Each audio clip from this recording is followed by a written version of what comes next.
in my opinion, the greatest thing about Anchor is that you don't need a big budget. You don't need fancy equipment. Anchor gives you all the tools that allow you to record, edit, and produce a top quality podcast right from your phone or your computer. When we started out, we literally recorded to our phone for the first 50 episodes, and we never had a problem with it. We always felt like we got great quality, a great service, and it was easy to understand and easy to use. It's everything you need to make a podcast in one place, and best of all, using Anchor, it is totally free. Download the Anchor app or go to anchor.fm to get started.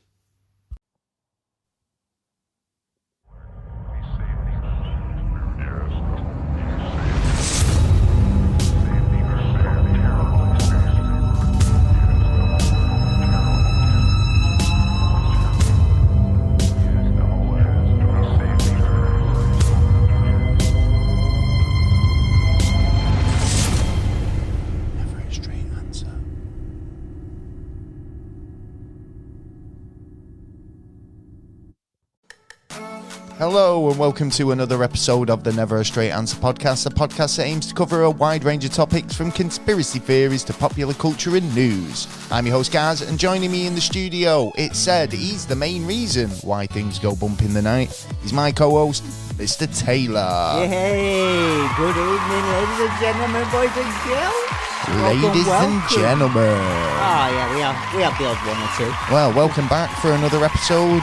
Of the show. Thank you, new listeners and repeat offenders. Thank you for joining us for another week. Yes. I do apologise.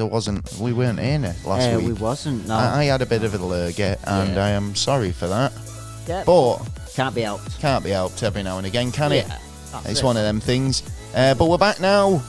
We are indeed. So make sure you tune in from now on. Yeah. It's all good. It is.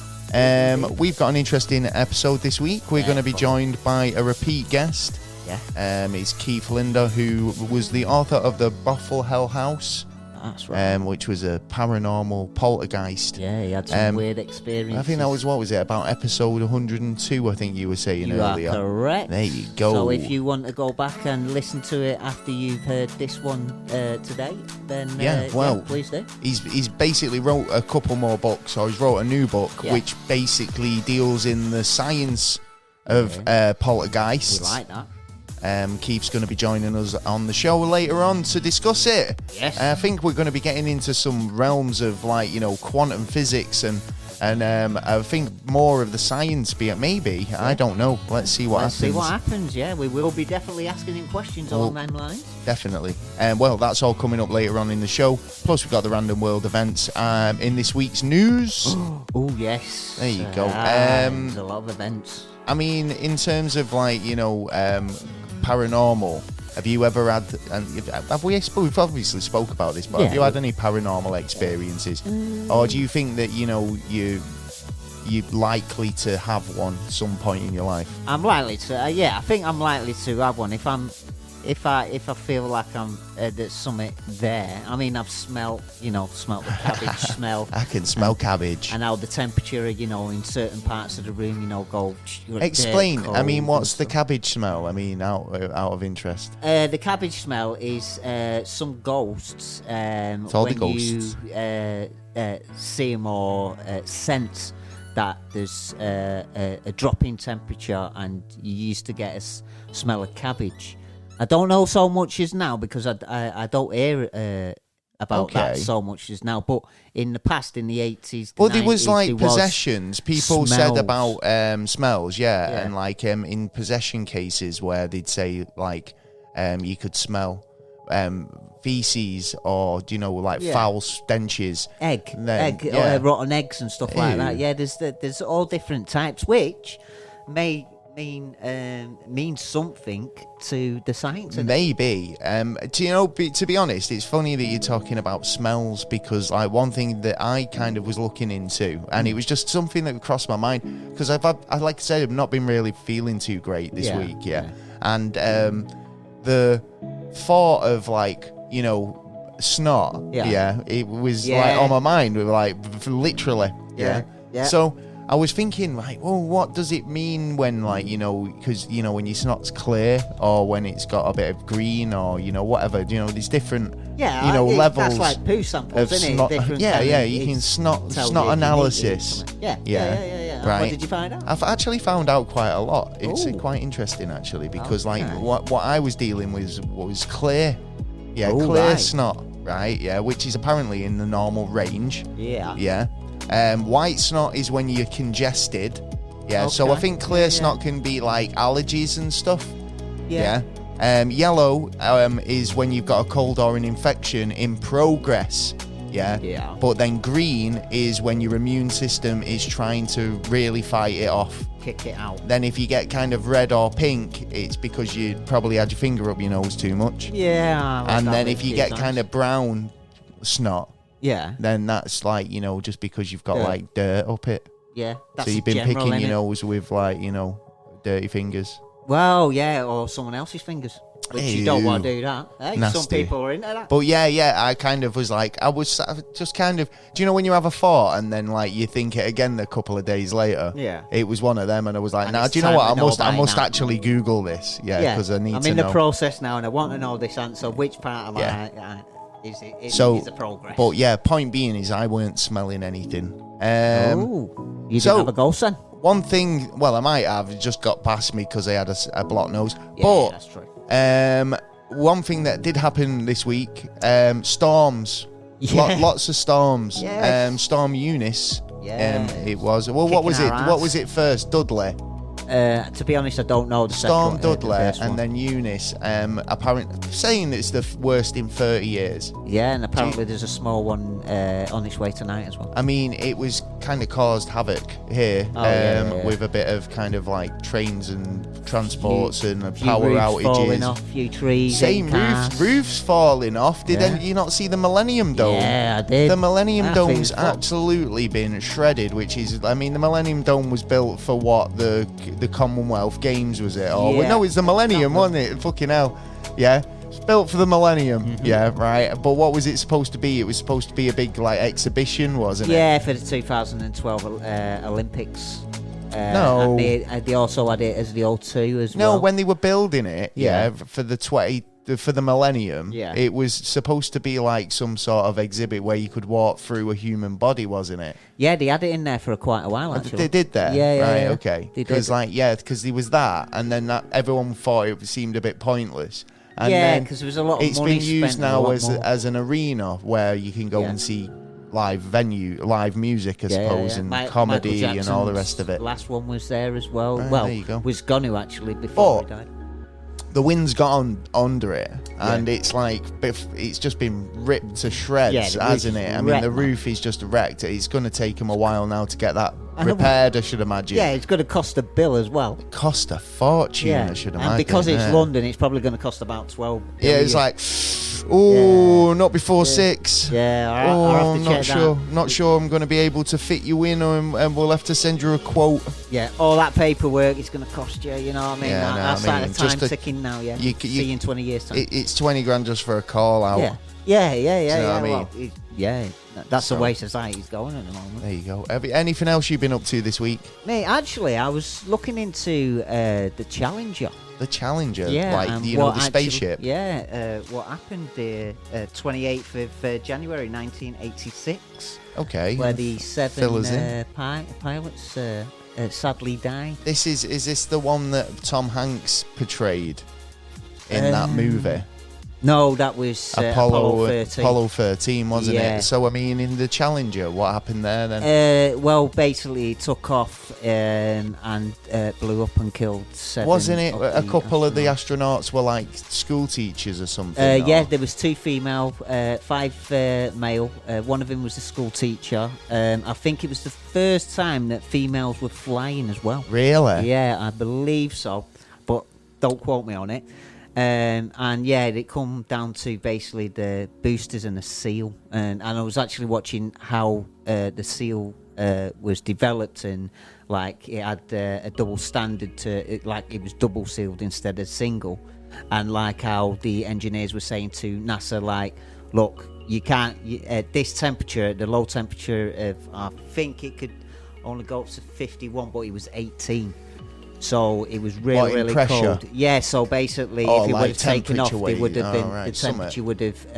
There would have been some sort Yeah. of like discrepancy in its sort Yeah. of values to make it fail, yeah, if you like. basically. And NASA, sadly, turned round. I bet they and check everything twice now, misfired it. though, don't they? Oh, yeah. Well, it was to do with the 2 rockets pods on the side where they actually had 4 pieces. So they were disattached, but they needed to attach them, and they had to have some kind of sealment Right, so okay. they didn't leak out. And basically one of them leaked out because of the Well, maybe we temperatures. should do a bit of a deep dive into that one day. Yeah. I think we as a should. topic. If you think that's a good idea, Yeah. let us know. Let us know. If it's something you might like to hear a bit more in depth on. Yeah. So yeah, You've been up to this week, apart from trying to get better? yeah, just working really. Other than that, it's just been a pretty quite a chilled week. I started watching Batman 1989. The Batman's coming out soon, isn't it? Yeah. So believe like so. I thought, right, get straight to the back to other Michael Batmans, Keaton. I yeah. want to watch Michael Keaton's. Watch even getting to the cheesy ones now, where it's like I've got my back nipples and credit card and all the rest of it, and yeah, it's like yeah. I never leave home without it. Ooh. And it's like, but gonna do the A Batman run. a Batman run on the Batmans, and then hopefully the new one will be out and I can kind of get on that. Turn around and say, yeah, shit. Yeah, Yeah, but I it's did good. see a good trailer this week. I'm Yeah. not sure if anyone else has caught up with it. It's basically a film by Ryan Reynolds' team. I mean, they're doing all right. They're doing bits. At the minute. Yeah. So you've got, Done a obviously, lot he's with done Deadpool, and everyone was like blown away with that. And then Yeah. Free Guy came out, Yeah. which was quite cool, good film. Yeah, I didn't mind it myself. Yeah. Quite a good thought it was idea. alright, yeah. And now there's a new trailer that's just been released. I think it's coming out on Netflix, and it's the Adam Project. Yeah. You see, I like the yeah. idea of this because obviously, my time travel. I love a bit of time travel. You do indeed. And this is ringing bells for me. I like it. Looks good. yeah. So check out the trailer. I will be checking out the trailer. I think I've seen it once. I've heard the name, and I was like, I'll have to check that again. Yeah, But the Adam definitely, Project. Yeah, it Yeah. looks good. I'll have a look at that. Well, joining us on the show this week, it's returning guest. He's wrote books on poltergeist, his own personal poltergeist experience, and Keith's coming on the show tonight to talk about poltergeist activity and his new book. But basically, this is more of a kind of trying to explain poltergeist activity, your own as well as other people's. Is that right? That's correct, yes. You and probably your audience know Poltergeist phenomena has been reported throughout centuries. What makes Poltergeist interesting is regardless of who's reporting the phenomena, they all have eerily similarities as far as the activity. Right, It could okay. be regardless of state, country, person, or being. And this book goes after that from a scientific point of view. Right, because like last time you were on the show, we were discussing your own personal experience, and that was on your book, The Bothell Hell House. You said earlier about having the activity persist and it kind of comes and goes. Is it something that still sticks with you now? Do you notice kind of anything or that you attribute to poltergeist activity, or do you have you got to a stage now where it could just be, put down as something more explained when these little good incidents question. happen? Do you get where I'm coming from? Yeah, good question. So the activity I'm talking about mine, there's always, in all Poltergeist cases are uniquely this way, there's always a baseline there, okay? Some call it residual activity. My residual activity has forever been, and still is to this day, the mattress indentations, the bed shaking, the pitter-pat noise on the bed headboard, the sheet tugging, meaning pulling the sheets down from under you while sleeping, and the nightmares and night terrors. What was that, You Taylor? had fires That's pretty as well, much didn't been you? flat. Yeah, you did. You had some fires, didn't you? Was it? There was some sort of scorch marks. Yeah, because he brought the fire department in to try and investigate to find out what could cause the fire, and there was basically no answer to the question. Explanation Yeah, for why that might have happened. Well, they say, don't they? I mean, Yeah. Poltergeist. Now, the fire, yeah. Sorry, what was that? The fire was in the Bothell house. That was spring of 2014. Now, I did have a fire this time last year where I live now. Remember, I moved out of the house. I've now lived elsewhere twice. I've not lived in the Bothell house since 2016. So do you so think is it that? persisting following? Well, that's what I was saying. I Covering mean, my if it's persistent, I mean, is it a persistent thing that where, like, it's been so long and he's like, he say there he's moved twice since then.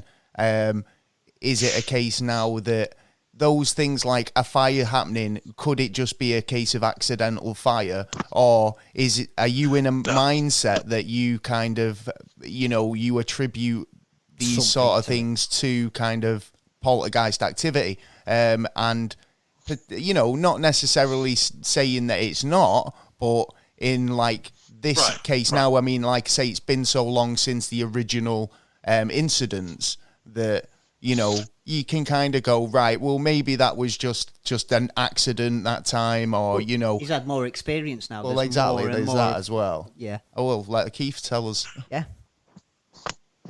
Yeah, well, so good point. So how do I rule out, normal fire versus, for lack of a better word, paranormal fire, right? Yeah, So yeah. one thing about poltergeist fires, and those who've experienced it will tell you, it has a spontaneity attached to it, meaning the fire that erupted in my home a year ago erupted in my bedroom where there was no fire, gaslit lamp, nothing that would ignite a fire. Okay. Except this fire ignited rather quickly and billowed smoke out of the room and out of the window and set off the alarms. Once you extinguish the fire like I did, there's no known accelerant, no known object, no known reason for why the fire took place. And just to make sure that this poltergeist caught my attention, this happened at the same exact second. I mean, the exact second I was uploading a new video on my YouTube channel that dealt with pyro poltergeist. I was doing a video of about an hour and a half long of the subject matter. And I don't know if you ever uploaded a video on YouTube. As soon as you upload it, it has to do that processing and whatnot. And as soon as the video went live, I kid you not, as soon as it went live and read 100% your video is not uploaded, the fire started billowing out my master bedroom. So to me, that's just too coincidental. Yeah, I mean, obviously the in fires this that I had instance. in the Bothell home. So yeah, that's them letting me know, hey, we're here. Now Careful with the subject matter you publish outward to the world, but we're gonna have to spank your hand, Keith, for putting that video out there. So now you got a mess to clean up in your bedroom. It went bad after 2013 because that was a quiet period for you, wasn't it? And the church was telling you that if it comes back, it comes back 10 times worse. But you've just got to try and ignore it and try and live through it. Yeah. Basically, it's like, all right. They were telling the truth because, keep in mind, for your listeners who are not familiar with this case, me and Tina, we have no experience or knowledge of the paranormal up until this time. Yeah. And they were right. They said if it comes back, whoa, you got a problem on your hands. And I mean, there are things you can do, to try and drive spirits like that away. I mean, you can adding accelerant to the fire. Burning sage around your home is a good way of apparently getting rid of bad spirits. And I think obviously if you were to kind of, I don't know, blessings, I suppose. Well, but, like Keith said on the it's last like time. if you try these things and it doesn't work, and then you get to the point where you're actually moving properties because you're trying to get away from this sort of energy, Well, and that's what makes me think as well, because Starting a war to with them. start fires, to kind of, I mean, as I understand poltergeist activity, it takes a lot of energy for for a poltergeist to Be able to manipulate move, things, move things, even try and switch lights on and off, or even try and communicate. So it makes you think that when people have, like Keith, are having paranormal experiences that are so violent that he's experiencing his sheets being tugged, or things that you can feel and see and sense. That it says to me that it's a lot of energy, being possessed by this demon or entity. But it might be a certain kind of energy, which I'm presuming, Keith, you've looked into. Okay, that's weird. So, I know, we lost you for a second there, but don't worry about it. So, do you want to tell us a bit about what led you to start writing the new book? Or you say the book's been out about a year now, so I mean, this kind of makes you look into the more whys, the wherefores of poltergeist activity. What was your conclusion? Did you come to any interesting conclusions yourself? Rather a controversial conclusion. I'll start from the beginning of my thought process and how that worked. What I wanted to explain in my third book was, how are poltergeists able to do what it is they do? One of the things we are reporting that I reported seeing, we know about the objects flying through the room, right? We know about that. We know about objects zigzagging, cartwheeling through midair. Tina's seen objects go through solid objects. Right, okay.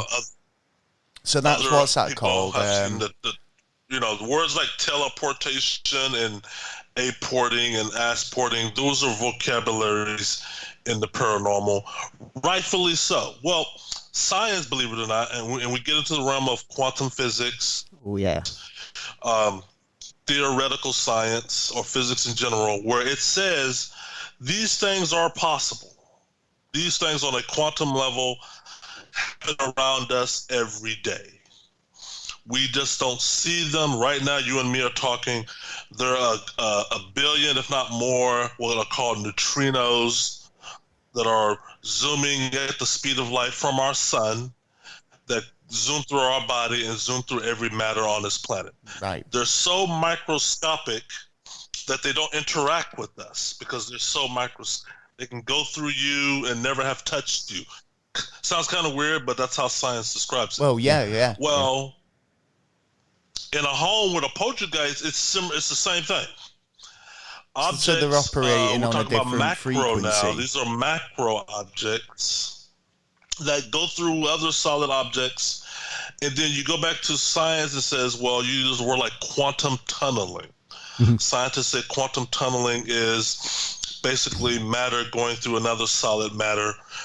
We would all witness this with our naked eyes, except it would take such an extreme amount of time. Our life expectancy will make us never see it with the naked eye, but it happens every day. Yeah. I'm talking about the atoms that go through our body, they quantum tunnel. Another word is quantum entanglement. What affects one object affects another simultaneously at the exact same time. So some of the things happening in the Bothell House, a good example for you gentlemen, was the Bibles that caught fire. Okay. These Bibles caught fire in areas of the home where even when the Bibles were on fire, or when we found them in their condition, take the Bible out the equation, there was no damage to the immediate area. Okay, yeah. There's no heat residue, heat markings, burnt signature, things that give you rise to that a fire even took place. So it's like a perfect You and fire. I couldn't do that. You and I could not light an object with a match and let it burn on a bookshelf. We could do that, but the bookshelf is going to reap some of the damage. Yeah, of course. There's Yeah, gonna be it's not smoke just going to be residue. confined to the one item that you've set fire to. It's going to obviously Right. spread and cause other damage. Yeah, 100%. Right. And that's how fire departments do their investigation and usually find out the reason for a fire. They can work their way backwards. Well, with the poltergeist, it's almost like it happens instantaneous, and except for the object that they wanted to catch fire, nothing else around that area is burnt. Well, me in the book, I explained it, and it took me 2 chapters to explain it in my book, how the poltergeist was able to do that. It's my theory or hypothesis that they are masters of some of the quantum physics I talked about, to where they can be in 2 places at one time. Okay. They can affect an object, an identical object in a universe identical to ours. I'm talking about a Bible. Cause it to burn, therefore igniting the Bible in our own. Yeah, I get where you're coming from. Yeah. So in essence, in this, do you think that on the other side of that, where the so say if something's being damaged in that respect, being set fire to, and there's that quantum entanglement where somewhere else there's another object, another Bible that reaps the sort of the destruction of that. Then because the quantum world is absolutely. Well, is it a case of that in universe A or part of the universe A where the original item was on fire and did cause damage to the surrounding area, but because the second object is only entangled with the actual Bible itself, that its placement, like you're saying there won't be any damage surrounding because the object that it's sat on isn't necessarily the object, the surface that the Bible A is sat on. Do you get where I'm coming from? Yeah, but science also says that's exactly. There's another one of you somewhere in this universe. Explains that. Yeah. Yeah. Well, sorry about me taking the long way around with that, but Yeah. Well, science says that there is someone exactly what you are now somewhere else in this universe, not that far. I hope he's doing better than I am. Well, yeah. To be honest. So in terms of physics and how quantum physics at that, do you think that that's basically the answer to the question of poltergeist activity? It's the fact that these another person basically living in your house on a different plane of existence, because I mean that does kind of make more sense to me than the dead coming back and but then that's kind of disheartening as well, because you do get a lot of people who say I'm visited by a spirit and it's so and so, and we it's comforting them to have that sort of like still having that connection, or they've popped in to visit the family. Your senses aren't we fully don't understand our senses as much. It's like when you see something, it's not actually what's there, it's what your brain is interpreting it. So it can be exactly the same with the other senses, and your senses could be saying there's something there, but then there doesn't necessarily have to be something there. It's just your brain telling you that you've just seen something or you've just smelt something, where it's not necessarily has to be. Well, I mean, because it's down to your senses, your brain. It's your brain trying to play a trick on you. But I mean, obviously, you get that a lot with just general general life. But there's a difference between having, physical things happening that you can't explain, and it comes a point where you'd have to say, nah, this is paranormal, and I think Keith would say that. Would you not agree that some of the things that were happening to you in previous homes that wasn't paranormal? Are you trying to say to me that it was science that we haven't answered the questions to yet? Yeah, so the simple or the simplistic definition of paranormal is things that we yet can't understand. We call it paranormal because we can't understand it.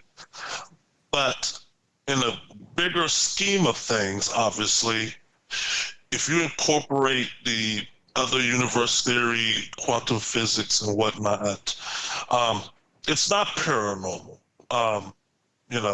It's only paranormal to you and me in our little bitty home. Yeah, of course. It's because you and I, we cannot make objects levitate or float or zigzag.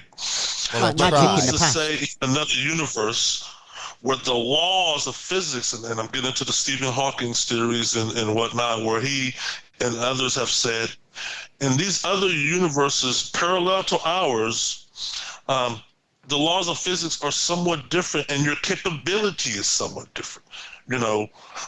Gravity, as you all know, we experience gravity every day, but gravity by definition, according to scientists, out of the other 5 forces, is a weak force. Of course, yeah. It's considered the weakest of the other. Well, I always forces. thought that about parallel universes, that it could be spread out amongst all of these parallels, and that's why we only experience a percentage of gravity, because it's being spread out and shared out amongst the many worlds, if you like. Yeah, right. Yeah. So, and that's what physicist Lisa Randall, who I quote and rely on a lot in my book.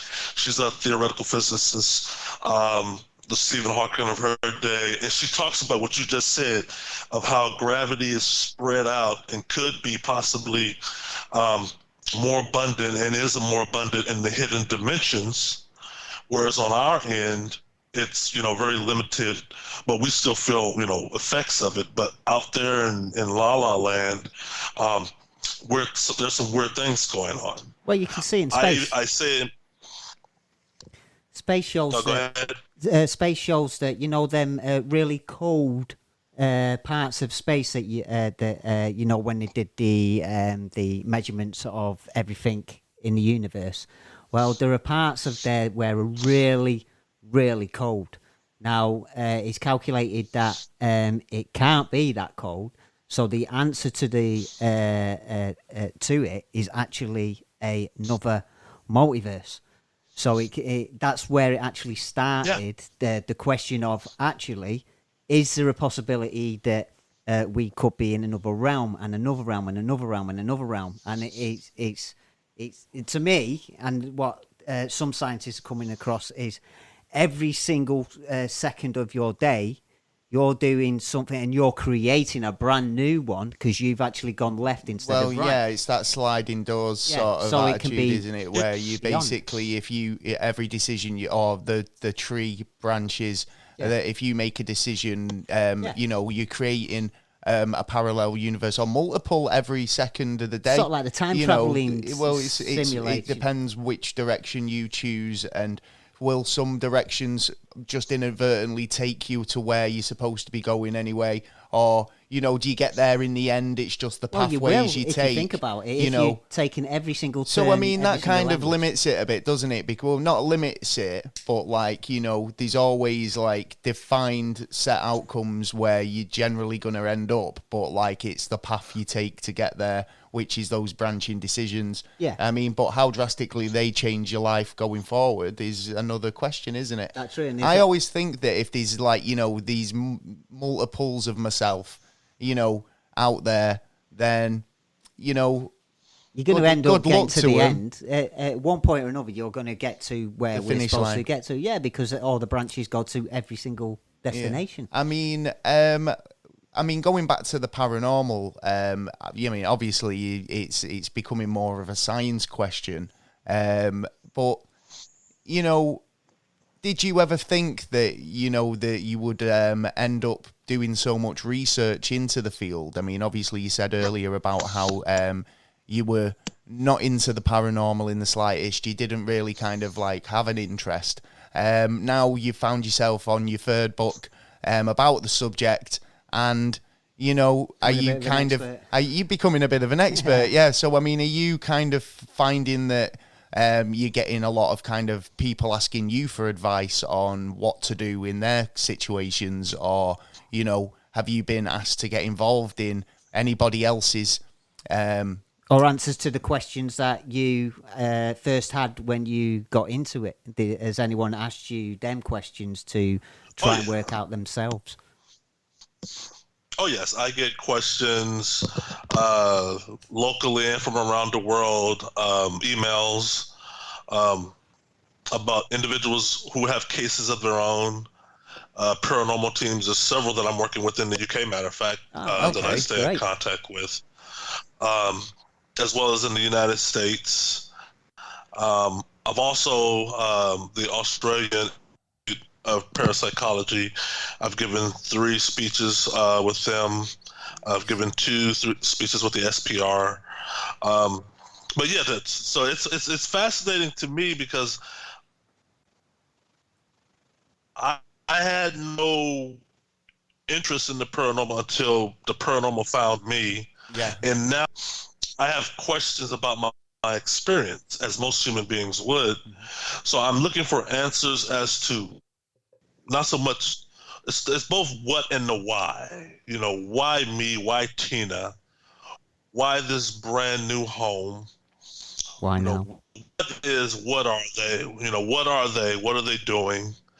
Why are they still haunting me periodically? What are the effects? And trying to answer some of the technical, the analytical, because I'm an analytical guy. That's my profession. So the analytical part of me takes over as to, you know, it's got to be, I never bought into the idea that poltergeist activity was strictly some sort of telekinesis or upset child or adolescent teen. Some sort of trauma in a younger life or something like that. Do you think... Or puberty, because I went down that road and I hit a brick wall because there's 7 billion people on this planet and 3... Yeah, everybody goes through everybody goes through it, Yeah, we but just everyone's have more different. cases. There will be cases coming out the wall, per se. And you say even that. if you told me that it was telekinesis, it doesn't explain all the phenomena taking place in the homes. Well, maybe if it's telekinesis. of course, yeah. I mean, in terms of the kind of activity going on, I mean, when it's like just happening and you're as shocked as anybody because obviously it's happening to you. You said something there though that kind of interested me because obviously you say, oh yeah, it's people can attribute it to the hormones and stuff like that of puberty and that. But when you think about how people are susceptible and they've had their eyes opened, so you specifically have an incident or an ordeal with a poltergeist which was so blatant that it has to be explained in another way. Affected you in a way. I mean, it's affected your outlook on life, I suppose. Do you think that that's a reason why you sometimes do have repeat incidences where it's is it just because you're more aware to it, looking for it? I do think poltergeists, ours included, can only interact to those individuals or people or households who they feel there's a connection. Okay, I honestly believe there are more occurrences of poltergeist activity happening in the homes. They just go unnoticed and get unreported. What sort of got me in trouble with our home was there were little things happening around our home to where I'm just a questioner. I have to question something. I have remarkable memory or wherewithal to know if I leave a room with the light on and come back with it off, I know I didn't turn it off. Yeah. And I know it's not. I'm gonna inspect and check if it's an electrical malfunction. But if I cannot find an electrical malfunction or bring in a professional who cannot find it, then I'm going to bring in monitoring equipment to see what's going on. And that is all you need, especially in our home, for the poltergeist to say, aha, we got one. Because believe it or not, it was the introduction of both my cameras and my, mindset of getting to the bottom of things that made the activity really go from 1 to 10. Yeah, Yeah, because they start playing up to it. But again, that makes me question the scientific angle you were presenting earlier, because if it's an energy from another plane, then how are they able to... I mean, you could understand if it was, say, like you would say, quantum entanglement, where there's a being occupying your same space but on a different level. It could even be yourself, at a different point in, or a different version of you, living in the same house as you, and turning the light on and off, or opening that cupboard door, and like you say, in that entanglement, it's a case of that you're reacting to something that you're doing yourself on a different time. But then again, it's quite interesting because, like you say, if it's a poltergeist and it's playing with you and toying with you by doing things, moving things, and trying to basically have fun with you, it's crazy that you said that obviously there, when as soon as you start kind of trying to monitor it and pull out your recording equipment and your cameras, that the activity seems to go up. So that suggests that they're aware of what you're doing. So it comes away from that scientific avenue again, because and more towards the paranormal. Do you understand what I'm saying? Because yeah, I where you was talking there, I was looking into. Have you looked into string theory and the case of string theory? String theory. I spent a lot of time talking about string theory in my third book. Leading to the string theory, what led me to it, and you're gonna love this, and your listeners gonna love this, and this is an experiment that anybody can try in their home. Yeah, is called the double slit experiment. Yeah, exactly what I was thinking. Exactly what I was thinking. If you execute the double slit experiment, for those who are listening, and there's videos on YouTube that walk you through. Could you just say that again, because we just got cut out a bit then? I was going to say, scientists have proven this on multiple occasions of our observation, meaning beings' observation of an object, alters the characteristics, if not the destination, of that object. Meaning the observer effect of watching something, to observe it, plays a role in its outcome. However, the outcome that you're witnessing was not the original outcome. Yeah, that's right. So scientists, in doing the double slit experiment of trying to get beams to go through two cutouts, and they miraculously appear on the other side of the wall, they notice when they observe it, it's a different outcome versus when they not observe it. However, science says it should be the same outcome regardless. Yeah. Poltergeist phenomenon, believe it or not, and I can attest to this, happens the same way. One of the big pet peeves we got, or attacks we got, was, how come you can't catch the phenomena on video? How come you're only getting the after effect? And it's not for lack of trying, it's because the minute I'm trying to catch a pottery fly across the room, I'm now part of that room, and the pottery is not going to fly across the camera. It's going to go flying the minute my back is turned. Yeah, that's right. And this has happened throughout other hundreds, if not thousands, of other Poltergeist cases. Well, they say, of people reporting. They do say that it's always over the like over the shoulder, or kind of, they feel like they're being watched, but when they turn around to kind of face whatever it is that they feel like is behind them, there's nothing there. It's gone. These shadow people is a big one in terms of like lurking in the shadows. It's something that you see in the corner of your eye, and it's not something that just kind of pops out and introduces itself to you. So, I think, I mean, the observed is a big part of it for sure.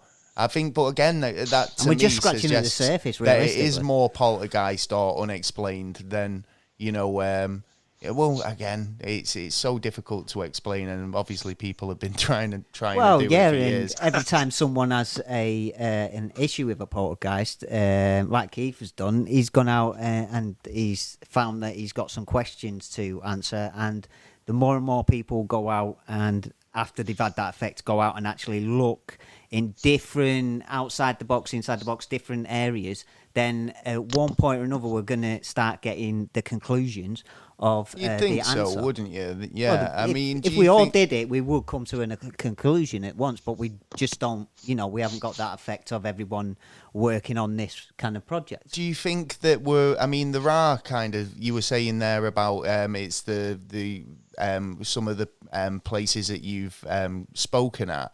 There are kind of people looking into psychic phenomenon and paranormal phenomenon.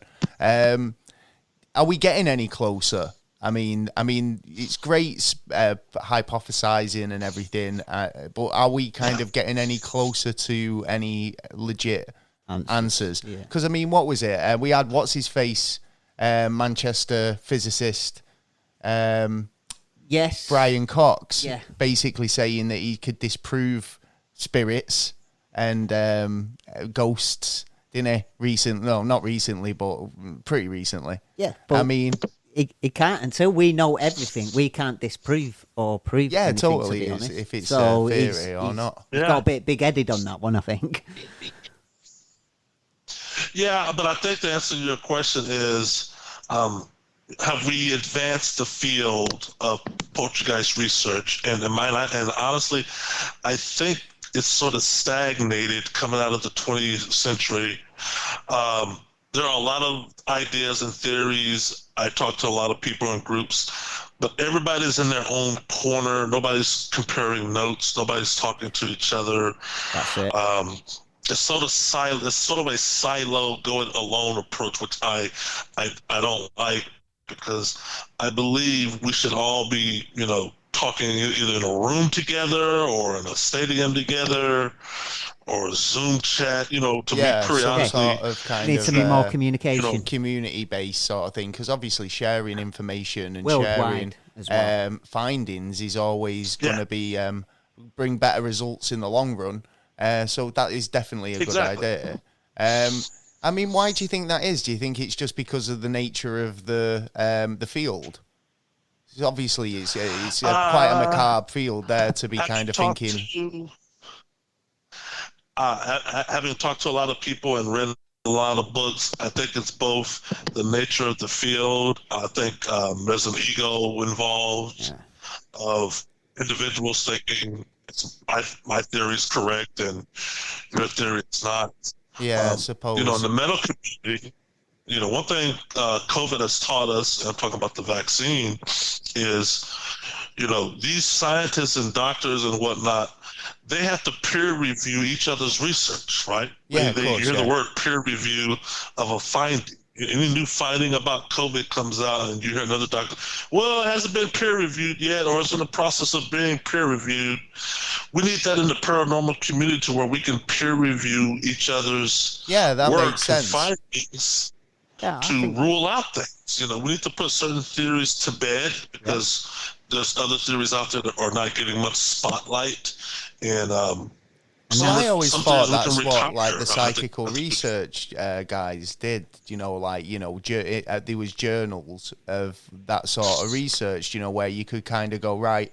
They were bringing out a document of some description that basically said this happened in such and such a place, and more of an account of these type of things. Yeah. But whether it kind of debunked anything or said, right, you can rule this out now.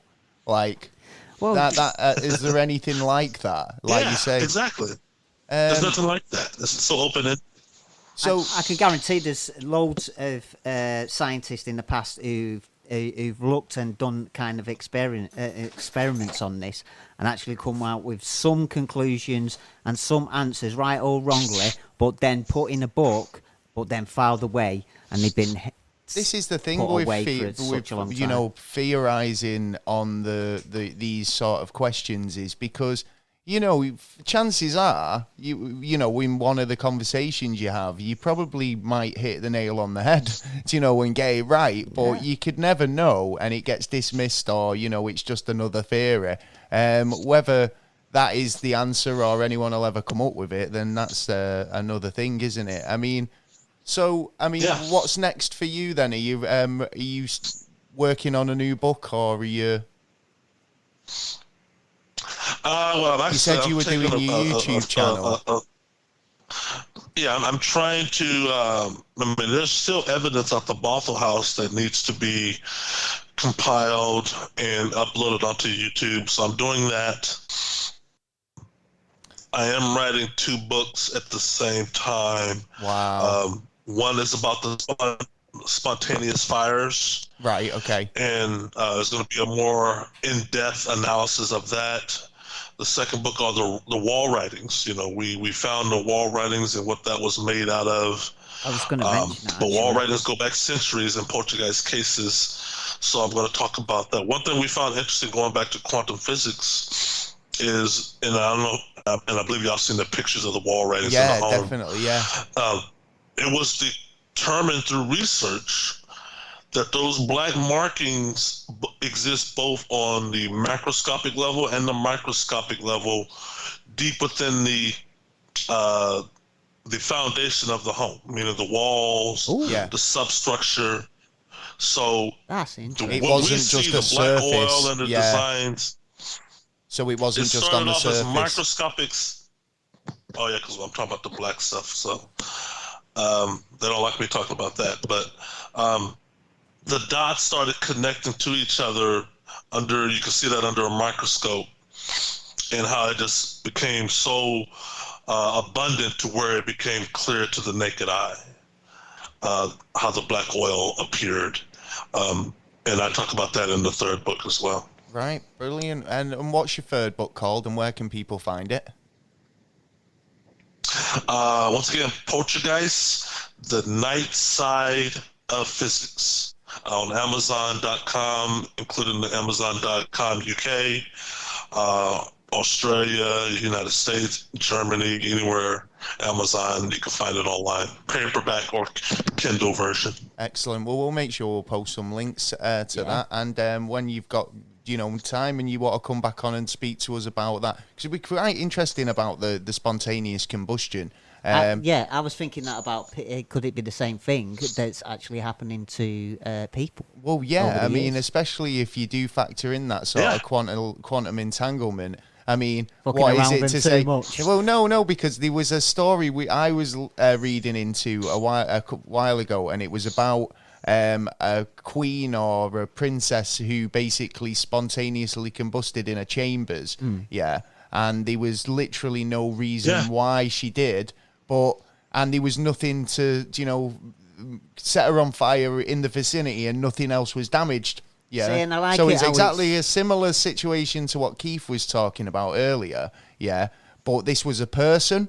Yeah. So taking into that quantum entanglement, who knows that on a different plane she was in a horrific fire and just not in a different location potentially. And you've got questions on one thing, but then like Keith could get answers to some questions on what he's looking into, which could get the answers to other questions on other levels. By answering one question, you actually could be answering several questions, but like in science, once you answer a question, you've got hundreds more to answer. Yeah, that's the thing, isn't it? It starts opening cans of worms, if you like. Yeah, that's it. You go in different directions, but then, conclusions can have good reactions at the end of it.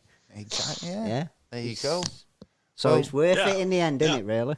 Well, Keith, thank you so much for coming on the show today. It's been an absolute pleasure. Is there anything else you want to add? Any plugs or anything like that?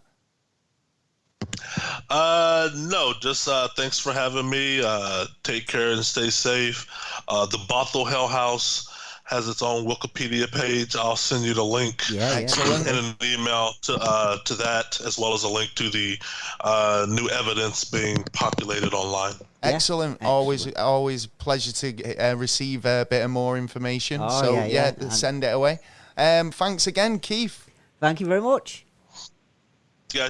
Well, thanks again, Keith, for joining us on the show. It's really interesting perspective on the poltergeist phenomenon. If you've got any kind of insight to this, or you feel like you've got anything to add, don't hesitate to drop us a message. Quite a lot to listen to. Yeah, totally. We're available at neverstraightanswer@gmail.com. Or contact us through the website. Oh, yes. Oh, we'll comment on anywhere you see it, and we'll surely pick it up. Yeah, we usually do. There you go. If we don't, then you go to the website. Yeah, but I mean, like it is a perspective that I have kind of thought of in little bits, in flighty, fancy sort of thoughts. It was an option within. Yeah. I mean, but it's one of them when you kind of hear somebody who's actually sat down and really thought about it, and it's put time and effort into exactly what they're interested to the theory. in. Then it does make sense. Which ultimately will answer questions for humanity, not just something for himself. Oh yeah. Well, if you are interested in reading Keith's books, you can go over to Amazon and check them out. Tell him we sent you. A good read. Yeah. Definitely. We'll leave a link in the description. We will indeed. So make sure to check those out. I want to give a bit of a shout out to Infectious Groove podcast this week. If you've never heard the Infectious Groove podcast, they're a music appreciation podcast, I could say. They're basically check out new albums and have an opinion on different musics, and they're not just into one genre. So if you like finding new music as well, then they're pretty good, because they might recommend an album that you never gave time to. They might be. But musicals. They don't just do. Well, they do all sorts. Yeah, because like I say, they did an actual really good episode on that Thing You Do, the Tom Hanks movie, which is about like a one-hit wonder. But it's got some really good songs, some really good tunes in it, right? They did. It's not so much a movie review, but it's a good sort of music review, but a review of the film as well, and the whole concept of it, and it was really good. So I just thought I'd give them guys a bit of a shout out as well. So go over and check out the Infectious Groove podcast. Go for it. Well. It's been a pretty exciting week in the world of news. There's the obvious. Yes. I mean, we could go into... Which one? There's two obvious ones at the moment. 3 obvious, 4, maybe 5. Well, actually, there's quite a lot of obvious. Well, we'll find out. We will. In the news. It's the news!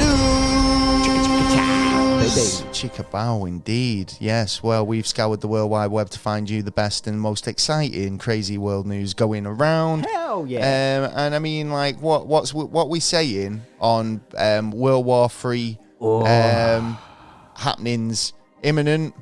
We're getting mixed reviews, man. It's like people are saying it's imminent, people are saying nothing's going to happen and they're moving back. Proxy war has just started. Okay. The other day when 30 missiles were fired into one part of the east, and then there was in another. But near schools, this was the that's it. One. You're fucking about, threatening schools and government building or something like that, but not. Well, no, don't advocate hitting anything. Yeah, I don't. Yeah, but if you're going to target something, don't target the innocent. You know what I mean? Target those who you want to politically. I'm not saying target him.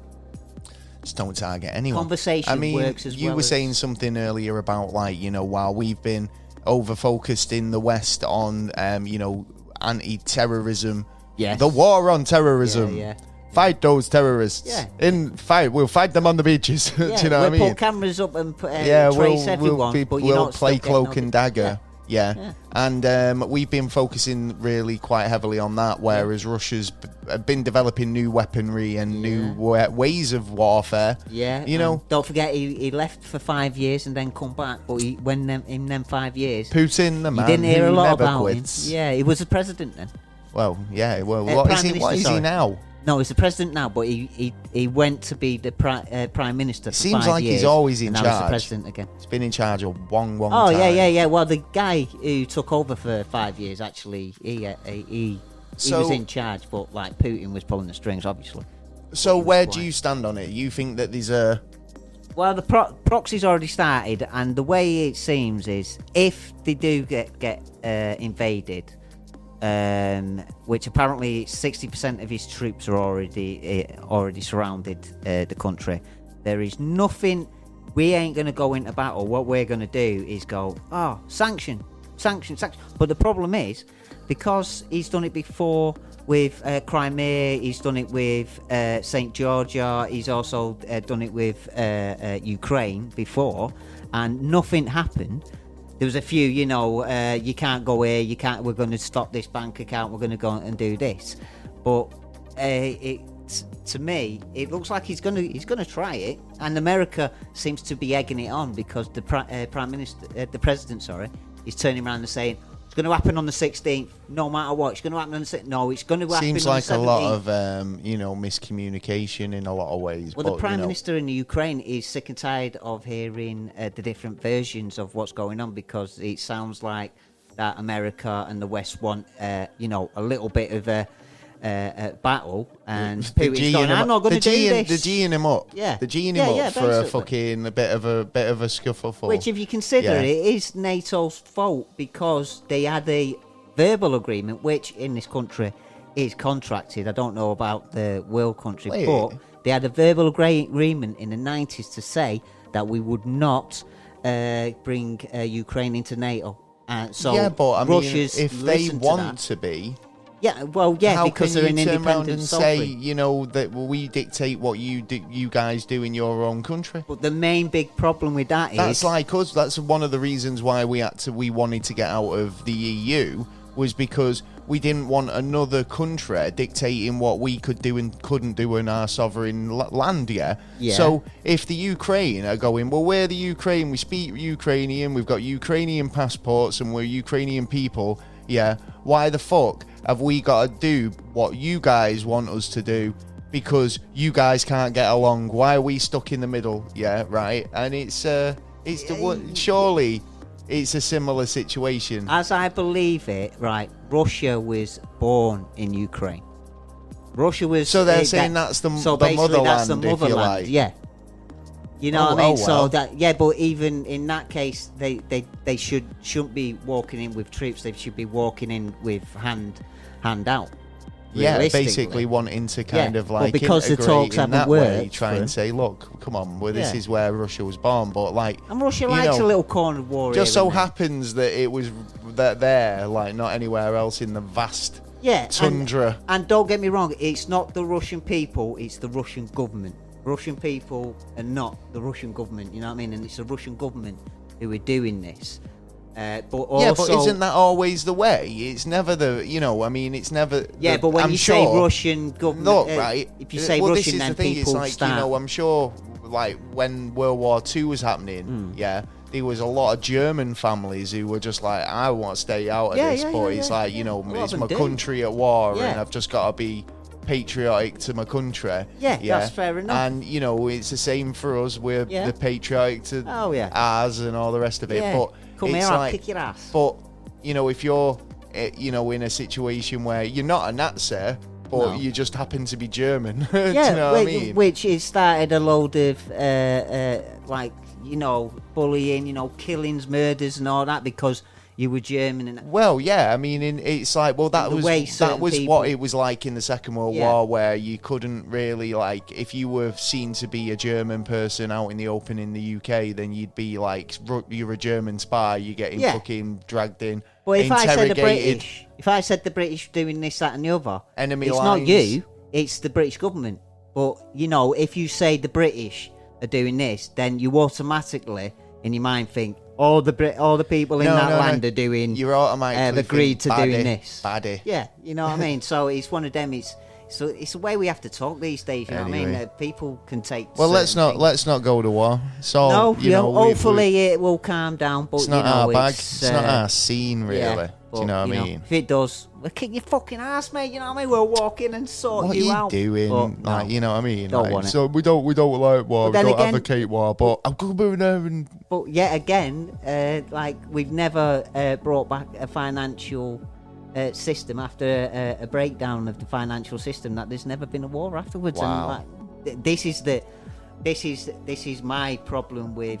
There's more chance that corporates want the war because they can make money out of it. You know what I mean? That's what they do, don't they? Well, that's it. Yeah. So we've got to ask the corporates really: are we having a war or not? Well, let's not. But No. do you know? This is what we've been fighting the war on terrorism for. This. Yeah. Do you know? While Putin's been developing weapons, Yeah. a suspicious package at Alabama courthouse. Yeah, The they were courthouse. all called out. Bomb squad. They Oh, were like, check shit. it out. There's a suspicious package. Oh, We don't know what? what it is.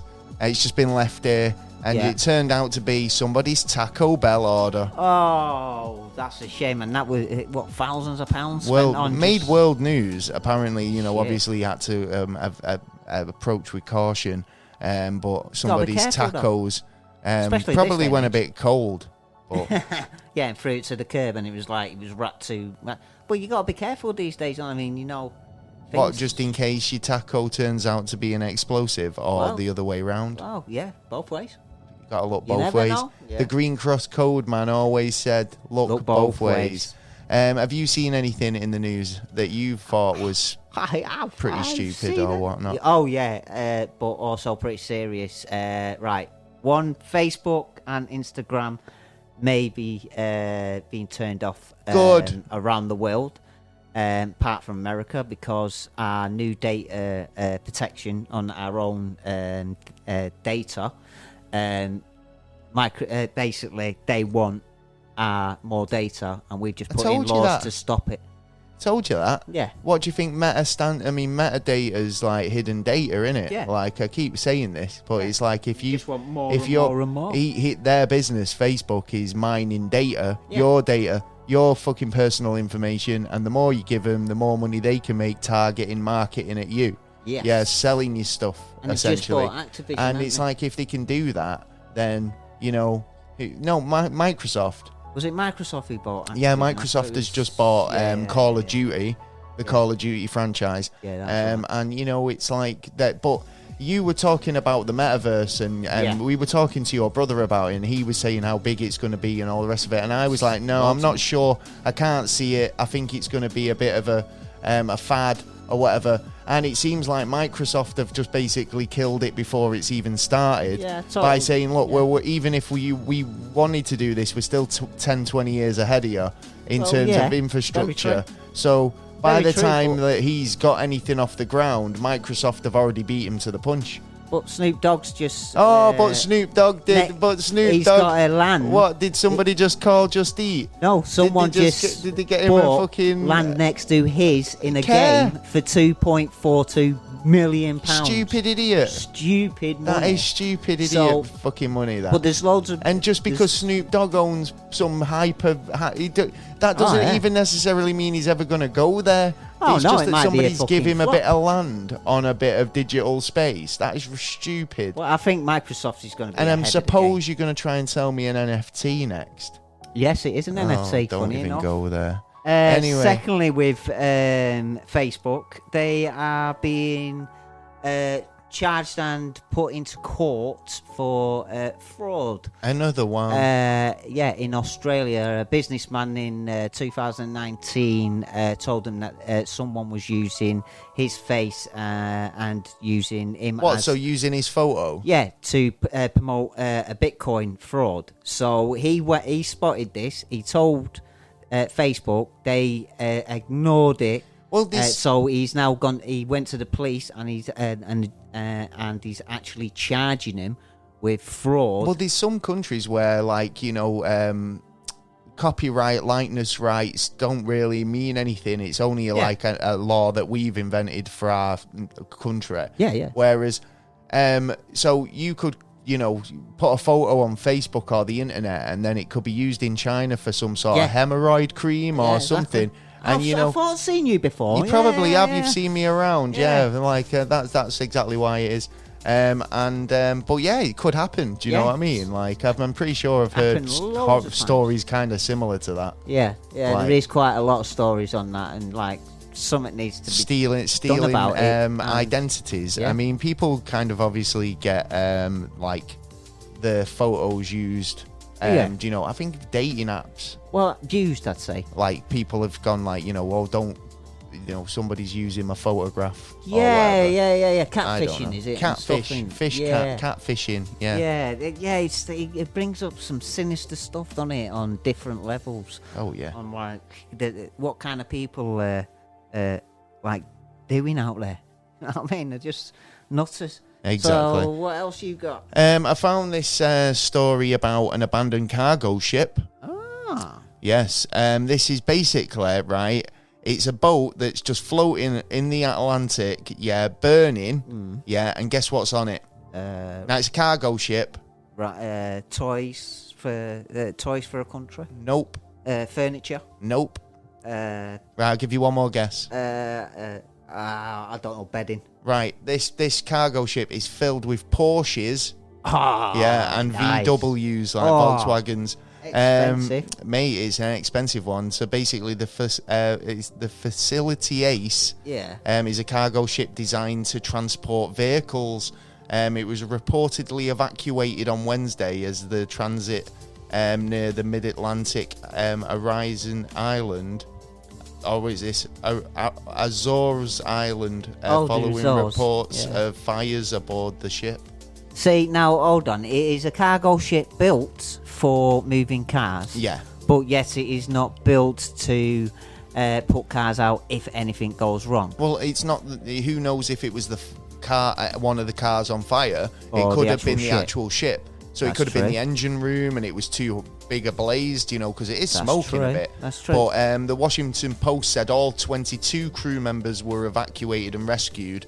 But the Porsches, Volkswagens, and other brands of cars had to be left on board, obviously. Yeah. It's like, save my Porsche. Please. Well, that's the boat, if the ship the don't go boat under. itself 656 feet long.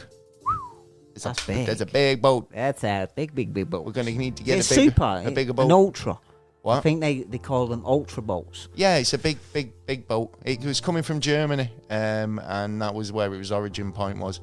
And it was trying to get to Rhode Island. Well, you've missed that ferry, haven't you? That's it though, because it's like, is that salvage now? Can people go out and claim them Porsches if you can get? I was thinking, if you can get one, you can keep it. I'll tell you what. If I was flying past that and I'd get on there and I'm putting the fire out. I'm keeping the fucking ship. I know, yes, plenty of water around. Yeah. Well, it's been abandoned, hasn't it? Really? Oh yeah. And it's open waters. My property now, piracy, mate. Yeah. International water. Yeah, that's it, dude. Yeah, you lose it, you cry in that beautiful blue sea. Oh, I'm riding along with my Porsche. I want my Porsche. Yeah. Well, I've got a choice now. I've got loads of Porsches. Yeah. Do you want my car?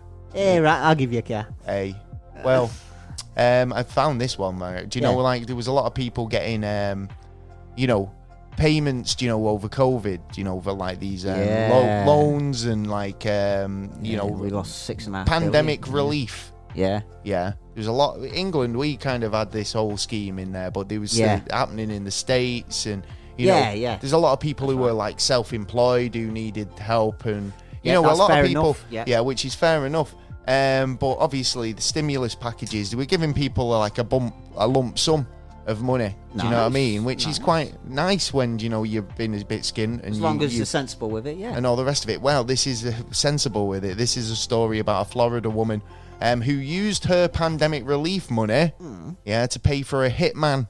What? Yeah, this is what the police are saying. The authorities say that Jasmine Martinez, 33, from Miami, received a loan 2 weeks before the shooting to death of LaSonta Jones, as she walked the street with a toddler. Oh, with a toddler as well. Oh, that's some bullshit. That ain't it crazy? I mean, at the end of the day, it's like one of those where you get I kind of was saying this about, because when Universal Credit happened over in the UK, and they were saying like, all right, up until that point, the government would pay your landlord directly for your rent. Anything like that. The system, your council tax would go straight to your rent. To the where it needed to go. And you got like a payment on Universal Credit, or the dole, if you like.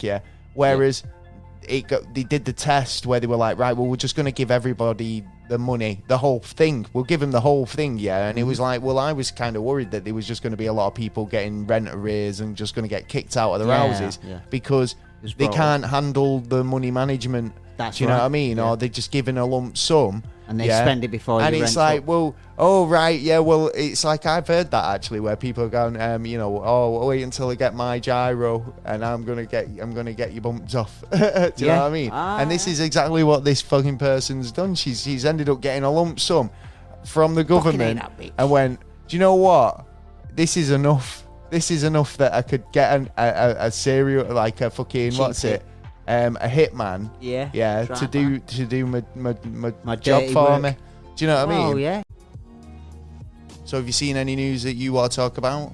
I have an issue in New York. New York, what a wonderful town. What's happening in New York? Would do, but apparently there's loads of people who've refused the double jab. And so this is a similar situation to what was going on in the UK, where the NHS workers were asked to jab by a certain date, or they will at risk of losing the job or redeployment or whatever. And it even went to court where it said, like, you can't force your workers, but then there is some companies who said, well, we're going to force our workers. And is this happening in New York? Because I realise that, like, these in America, they do state, mandates on things, so it's like it's down to what happens in your state. So you might get this in New York, but not in other parts of the US. A lot of the other, I think New York's like a special case in that. Okay, form. so and the problem is that after they've been told they have to leave their job, the government are stopping, not paying them basically, so they can't. They're beyond the breadline. Well, that's what happens when you lose your job. They stop paying you. I mean, at the end of the day, when they stop, I mean, if they're going to get, say that you've been made redundant, essentially, then are they going to get a payout in a redundancy sense, or are they going to get just totally? That's a good question, actually. That's a good question. It's like, obviously, if they're saying that you're no longer working here, then they wouldn't carry on paying them anyway, would they? No. But I mean, it's the case of they're being forced to. Well, leave that job. But this is the problem, and you are right, because they are ending up on the breadline. Because when you train for a certain job, then you kind of you put your life into doing that job. I mean, it's a specialist skill. Working in health, and it's like, well, what you're going to do other than doing what you were doing? It's like it is a difficult position to be in, and obviously I hope that they get the outcome that they need. Like we did here over in the UK, because there was a lot of people who've, like I say, they've devoted their lives and careers to the medical industry.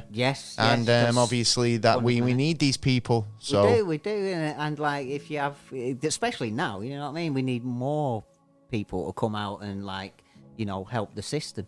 Because the system does need a helping hand at the moment. It That's does done for indeed. the last couple of years. It does. It does indeed. So what else have you seen? Well, I've seen the Queen's launching her own royal ketchup.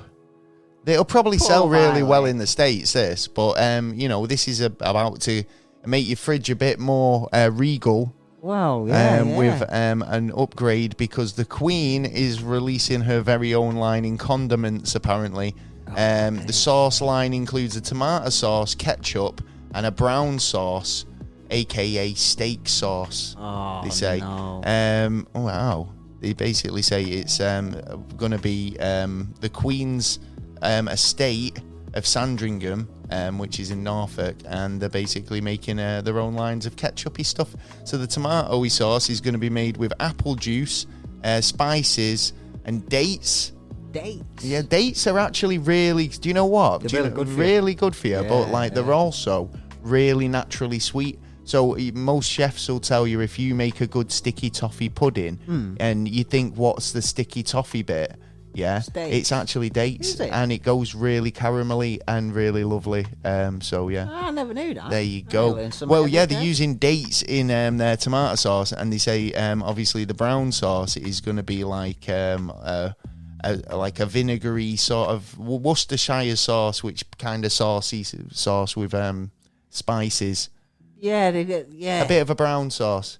But the Queen, I thought she already puts a seal on like HP she does, or whatever. yeah. Do you know, Queen like we seal's on use this in our house. Yeah, the Queen's seal. But how many is she going to be like? A big corporation of it, or is she going to have like 10 jars? Well, it's like I started thinking about like Uncle Ben, Uncle Ben's rice, and like where they have like this image of like the inventor, I suppose, on the packaging, or like Betty Crocker's or whatever, and you're gonna just have the Queen now on some tomato sauce. Yeah, she's not for the rest be on of your the money days. or stamps. Well, no, it's like that. well. She's already on the stamps. Well, this is it, because once she advocates, right, would Charles or whoever the next in line, would they now be on the money? Yeah. Ooh. So the Queen's head's going to get like demoted, isn't she, off currency eventually? Yeah. So she needs to have her head out on something. That's going to be done in breakfast tables and bacon butties for the rest of the days. Well, yeah. Get her. Good old Queen Elizabeth's brown sauce on your muffin. By then, it's probably a massive corporation by then. Who knows? Queen Elizabeth's royal sauce. Make sure you get yours. If you can. You're like, Mr. Beast's doing it. He is. He is. He's got his own burgers and everything now. Has he? Yeah. I mean, Tyson Fury's got an energy drink. I didn't even know that. There you go, mate. Everyone's at it. Merch. Oh, it's like if you've not got an energy drink, you ain't got the energy. Well, exactly. Yeah. Get an energy drink. You'd be nice. Yeah, man. This is it. Slow Mo guys have got a cereal bar named after. No, yeah. Releases slow burning energy in slow motion. Have you heard the news? Neighbours on British TV. Neighbours is getting cancelled on Channel 5. And because we're like, well, hang on, right? Because in the UK we have two Australian soaps that run pretty parallel to each other. Yeah. And you had Neighbours and Home and Away. Yeah, right. That's right. No mention of Home and Away getting cancelled, just Neighbours. Yeah. I mean, that's a staple, man. I think it's because daytime TV. Home and Away's big in other countries as well, where Neighbours, we're the biggest payers to them. And if we go, well, launched a lot of pop careers. Yeah, it did, Neighbours. And actors. Going back as Kylie Minogue, Jason Donovan. What was her face? What was she called? I can't remember. I remember the film, though. No, what was she called, though? There was a couple of them. Yeah. Anyway. Yeah, well, I'm sure we'll Google it. You Google it. Yeah, you Google it and see. No, I'll Google it. There's quite a few of them from there. What, about 6 or 7 at least? At least. Yeah, in fact, I can't be asked Googling it, but I will. Yeah. I will at some point. But there was, there was one that was pretty recent. Was it? Yeah, I say pretty recent. It's probably like about 10 years ago. Yeah, that's it. Well, in Australia, but like I say, Australia, I mean, in terms of Neighbours, it's like I say, it launched a lot of careers in different avenues, but you know what I mean? It was a good show back in the day, but the wedding of Charlene and Jason, Harold disappearing, then reappearing after his coma. Yeah, Susan banging her head and thinking she was a 19-year-old. Yeah, I like that. That was funny, that. Bouncer with the love memory of the dog. Getting my youth. Yeah, that was all good. We liked a bit of Neighbours. Yeah, but I had a friend who went over to Australia to go and visit the set. And met Toadie. I was going to say Toadie did a special one where he crashed, his wife died, then years later on his honeymoon. On the that day always before, happens in Neighbours. He goes with this woman who looks like, who he thinks is his ex-wife, that she just banged her head and she's back. But actually, imposter. There's a lot of banging heads going on, isn't there? There's a lot of people getting. I've got momentary amnesia. Even better, on Skype, the wife was watching. What was she? Yeah, she was watching. Shit. There you go. And she's like, "I'm cheating on me." There's a lot of entertainment in it. Well, it's just kind of like totally unbelievable entertainment, and we believe in aliens, so that just says it all, doesn't it? It's like Hollyoaks. If you've never seen Hollyoaks, that's kind of like too much to happen on one piece of real estate. Yeah. You know, when you've got a square of like, or one street where just like everything seems to happen. Yeah. It's like EastEnders in the UK. It's supposed to be a normal street. And they go, It's like literally the amount of serial killers and stuff that have just emerged on that street is just unreal. Yeah, it must be the area. It must be ghosts or something. Do you know what's weird? Yeah, right. Yeah. I mean, we've talked about AI and stuff like that, but Yeah. I mean, I posted a comment on Instagram the other day, and it was basically like couldn't get sarcasm or a joke between people, and thought, you know, it was a breaking terms and conditions. There's a company called Clearview, which is taking AI to a new level, where they're aiming to put almost every human in the world, their face in a facial recognition database. How do you feel about that? I feel like, well, actually, it's being used. Chances now, are they could probably not working just imagine what people's faces look like now. There's that thing that I've been playing with MetaHuman, and it's like, well, if you can dream it, you can make it. And it's like if somebody could just be sat there thinking up faces, putting them into this AI thing, and then it's like, well, if you match up with any of these, it's like, I mean, it's weird because I watch a couple of paranormal shows, and like where an image say will get sent in, and it seems to have like an apparition or a ghostly face in the background, and when they're uploaded to Facebook or anything like that, the facial recognition AI picks up that there is a person there, that's right. and wants to kind of go, well, you can tag him in if you know him. Do you know what I mean? Like that sort of thing. So it does recognise that these things, you know, are there, but also it's just going to be looking for likenesses. So, you know, they could have a person on their database that kind of looks like you. Yeah. But for the purposes of identifying you or tracking you down in a certain grid, of, you know, like a smaller space, they say, well, we know he's in New York, for instance. Like, well, we've got a better idea of tracking this guy down. With an image that actually isn't even him. Do you know what I mean? That's so true. It's just got the facial characteristics that you have in a certain way, and enough to find you. Do you know what I mean? Like from CCTV surveillance and all the rest of it. Cameras being brought out in England are already out, where they can see drivers from like 2 miles away. So it's a case of from seriously. license plates. No, they can see in the car from 2 miles away from a camera, because they want to try and catch, you know, people, you know, no seatbelt, no playing with a phone. Fucking hell, that's extreme. It's kind of like, you know, because most people are pretty vulnerable in the cars. You know, like when they're in the car, they're usually like, and especially on the road when they're driving down the motorway, they're usually singing something at top of the lungs.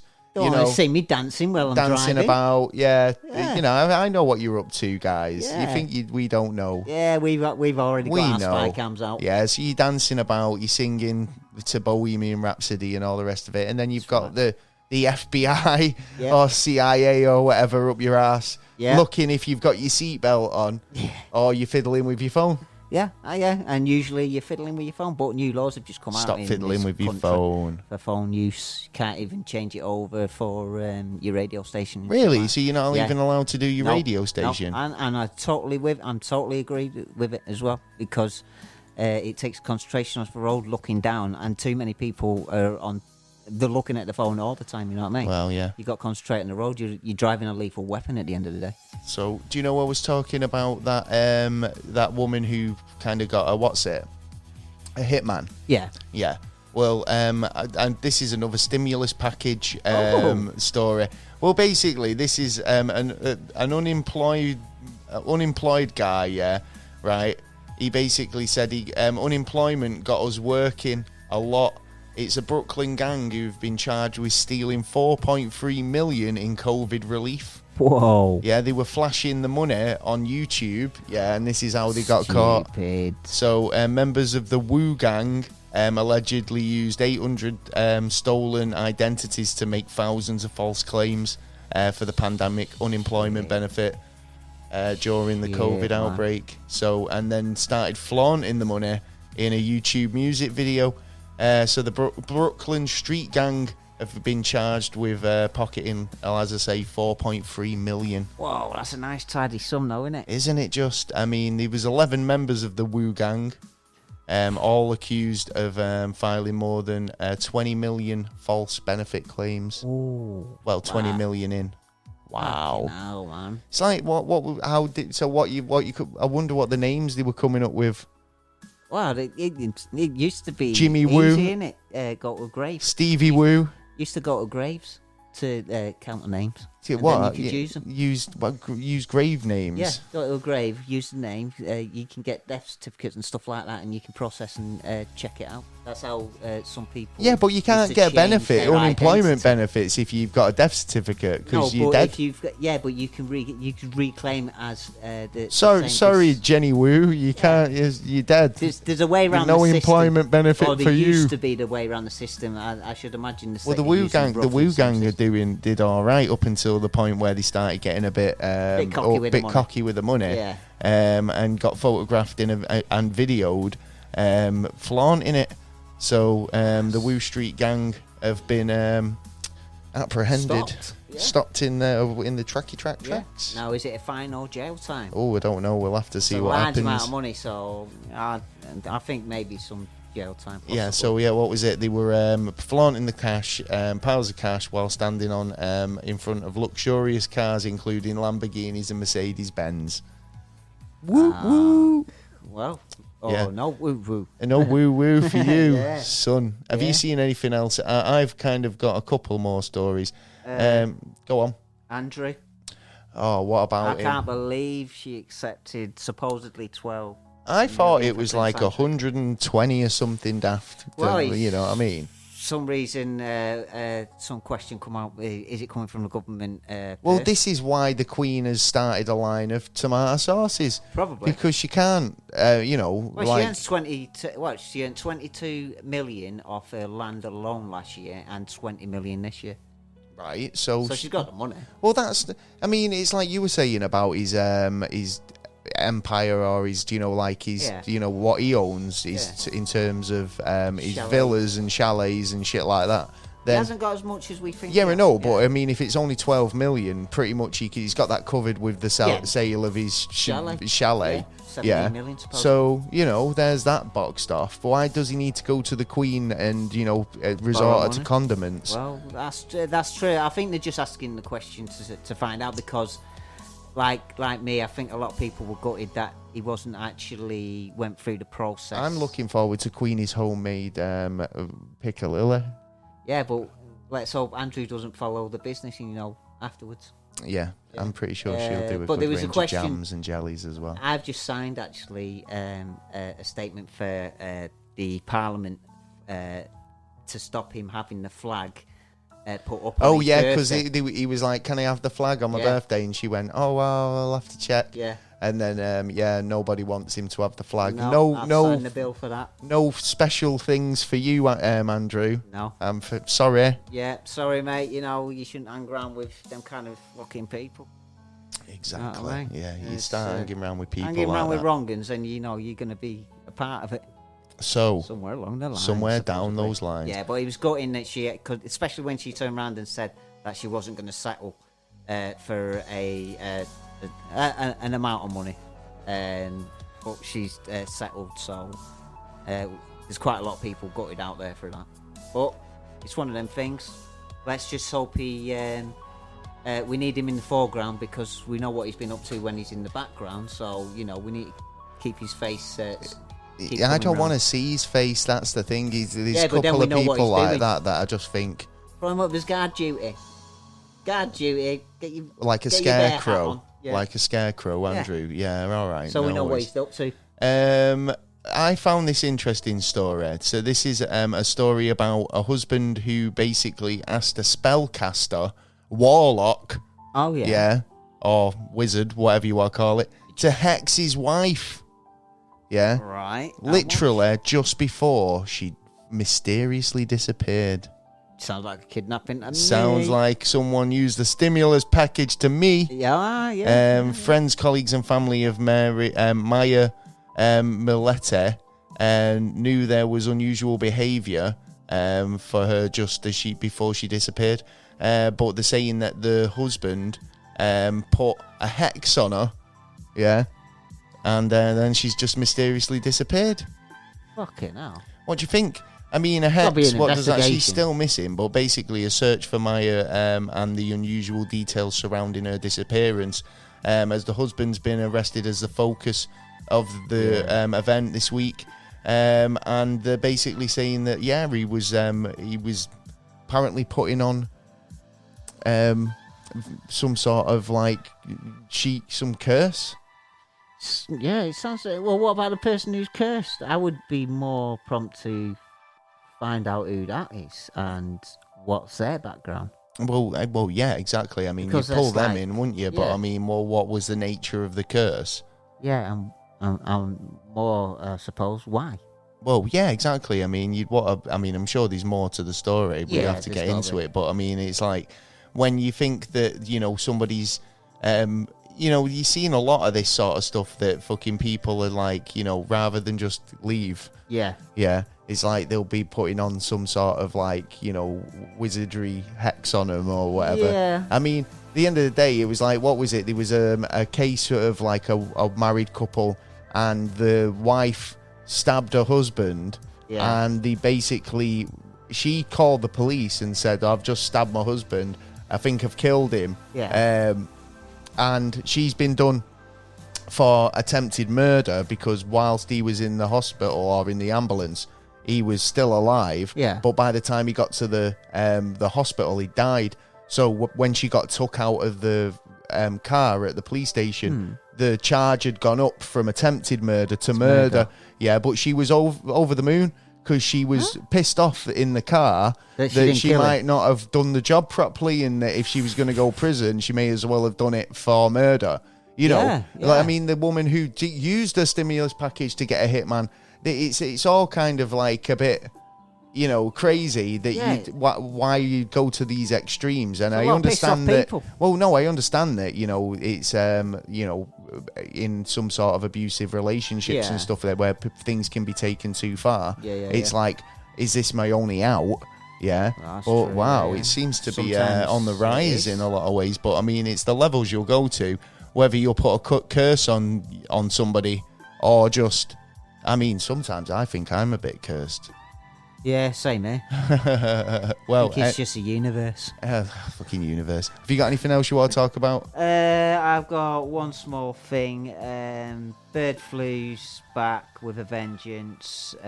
First person in Britain on the 6th of January. Don't sound too excited about it. Bird flu's back. No, I'm hoping it's going to be. Yeah, it's come back and it's really hit like Israel and Africa, but it's like it apparently it's quite vicious, but hopefully it will calm down soon. I'm hoping it's not going to be the next Well, I pandemic. think there's a lot of this is the thing. It's like there's a lot of kind of colds and flus going around, and there's a lot of people saying after they got Omicron, they started getting hit by a lot of smaller colds. There's like, number 2 now. And maybe it's because like your immune system's maybe not on top form, but it's just a case of just getting healthy and obviously And less pressure. We have less pressure on us because that doesn't help our immune system and stuff. But the way we live these days, it's rushing around, eating cheap food, and we've got to get on to that next thing. Then your body doesn't have its satisfaction enough to look after itself because it's always chasing itself. Yeah, exactly. Well, there you go. We've got some NASA news. Yes. I've got a story about cheap spaceships that SpaceX are trying to create to transform space travel, make it more accessible to people. When it comes to the size and scope of spacecraft, where people kind of expect that they're going to be bajillions, millions of pounds to do. Do you know what I mean? It's we like need cheaper options. obviously if we can get the cheaper alternative which Elon Musk has kind of like been pioneering, I was because just gonna obviously say, he's got reusable rockets where it used to be a case of the budget was a lot of it in a stuff that we'd never get back essentially, or it'd burn up or just get wasted. At least now kind of we're reusing technology to make it a bit more efficient, if you like. Cheaper and efficient. Yeah. So I mean what they're going to do is beyond me. I mean, I don't claim to be a rocket engineer, but more cheap and affordable rockets Yeah, means more accessible space travel. and I believe it's not that long. I believe Well, it's... we're already this- sending tourists up. I mean, when we were kids, when This is to people land. said about, like, you know, sending people up into space, you Yeah. know, like just even the regular people Yeah. who weren't astronauts and gone through all that training, that was like the dream, wasn't it? And I That's mean, true, now we're that's at that stage where even though it's not us personally, Yeah. it's mankind. mankind's Yeah. doing it, and they're doing it on a commercial level, which was, you know, Yeah, what was the speculated idea? on. Yeah. So, Yeah. you know, it is kind of interesting. It I is. mean, the more we learn about spaces, the more we can kind of learn what we can do and get away with out there to a large scale. I mean, there's a study that's going on now about fire in space. So, Fighting Fire with Fire, a new space station experiment to study the effects of flames in space. Oh, see, now that's interesting in a couple of ways. Go on. Because there's a report that's just come out stating that NASA reported planning to destroy the ISS instead of taking bits and giving them to, you know, like museums. So how do you mean They're destroy looking it? at Like blowing the fucker blowing up. it up? Yeah. That's kind of like them all over, isn't it? I mean, it's like nuke this, nuke that, nuke Well, Mars. yeah, there's a lot of nuke the a lot of ISS. fighting going on up there, or testing. Should It's we say. like, just in case it does get blown up, this is why, and it's like, no, that's not why, and it's like, well, Yeah. what is why? It's like, because you've just had a intergalactic space war with another alien race, and they've just blown the ISS up, Yeah. and now you're trying to say that we meant to do that. Yeah, It's yeah. like, We just come didn't on. want the museums to have any of the parts. Yeah, But yeah, in- just in case you might find some alien bits. Yeah, but interesting enough about the SpaceX rocket. Now, because of that, NASA are actually shitting themselves because of that, because they are going to end up losing more funding, and the likelihood is that SpaceX is going to be the What? the So it was takeover like, authority well, of we it. used to get a load more funding because we needed to spend so much more money on stuff that we were going to just destroy. Well, they're spending money in the wrong It's area. like we don't need it anymore. It was the That's case. the difference. That's why we take your funding away. But it's not even like they're taking the funding away, because I think NASA's more funded now than it ever has been. It's got partners with Yeah. people like SpaceX. Yeah. You know, who's That's got right. all the money. Yeah, you but know. the money could soon go. Well, NASA, you know, ISS is gone now, mate. So like, we'd rather spend our money with Elon Musk and like get some like a lot of technology for a lot less money, than give you a massive amount of money and get a little raindrop. But in the same instance, this, you know, the rocket that they're going to be using for SpaceX, the space shuttle. No. China China are just about to set one off, right, and okay. I believe it is Well, the they're doing a lot copied They're doing a lot version. of stuff, China, aren't they, in the Yeah. space race? I mean, they've got their own plans, building Yeah. bases on the moon and all sorts. I think Yeah. there is actually a report about China's plans to build their proposed base. Yeah. So that actually could be happening pretty soon. I believe with Russia in it, they may be partnership with Yeah, Russia. that's what they're doing. They're partnering up with Russia on this. But that's what I'm saying. They are allies. So, you know, Yeah. they've got like such a kind of like a scary number of ground troops. They're all in formation as well. If you've seen the Olympics, Yeah. do you know what I mean? Opening ceremonies is like, you know, next level. Yeah. There's been UFO sightings Oh, over Hawaii. Hawaii. Yeah, Foo Interesting. Fighters have appeared apparently, and there's been a number of sightings. Conspiracy theorists across the world have been long claiming that aliens are already on Earth, but according to these new theorists, UFO sightings are happening in a variety of parts of the world, and quite significantly, apparently in Hawaii, it's grabbing the eyeballs of the UFO community. Good. So good. apparently, We've got video clips of UFOs, or this UFO in particular, which has been likened to a Foo Fighter or a bright orb, which was hovering over the skies somewhere over Hawaii. Good. We like to know where the UFOs are and get much information as possible. So hopefully, collectively, we can find the actual answers to the questions we keep asking. Answers to the questions. Well, I've got this. There is a guy who might have. I mean, he took a while coming forward, but this is a Sun story, so take it with a pinch of salt. This is about a man who's got wild claims. He says he saw visions of the COVID outbreak, World War III, and God knows what else on board a UFO during an alien encounter. He says he was about 19 when it happened, and basically he was shown. Sounds a bit like a Christmas Carol.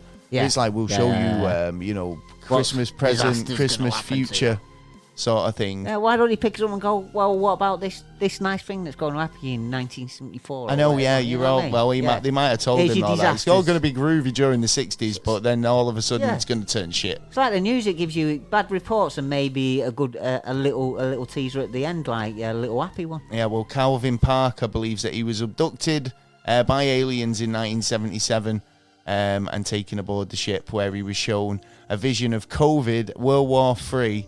And we're going to have a bit of a groovy time in the 90s, probably. I'd like to see the evidence on what he had beforehand that can help his claim. Oh, yeah, of course.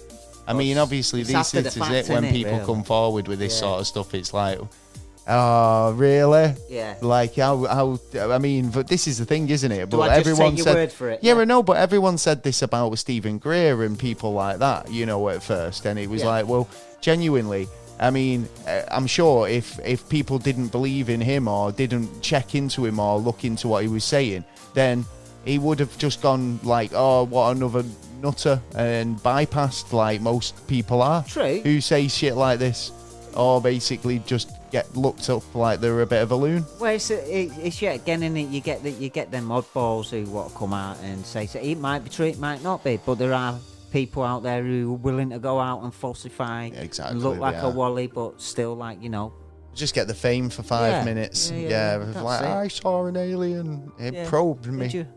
Good for you.